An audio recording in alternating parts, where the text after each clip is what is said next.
Glenn Nuego po, paganahin din ang puso at hindi puro utak. Yan po ang naging paalala ni PNP Chief Nicolas Torre III sa kanya po mga tauhan matapos nga po yung kontrobersyal na pag-aresto sa isang lalaki dyan po sa Caloocan City at sinampahan umano ng gawa-gawang reklamo.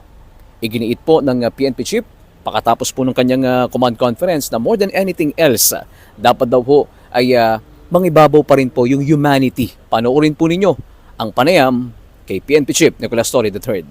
Ang guidance ko dyan sa ating mga pulis, ang sabi ko, sa ating law enforcement, hindi lang palaging utak ang pinapagana. Pinapagana rin ang puso. Okay? I don't want to preempt the defense again of the policeman on the ground kung ano talaga ang nangyari rito sapagkat ito iniimbestigahan pa natin. Pero yun nga ang guidance ko lang sa ating mga tao. More than anything else, more than the strict implementation of the law, ang huwag na huwag nating kalimutan ay ating humanity. Okay?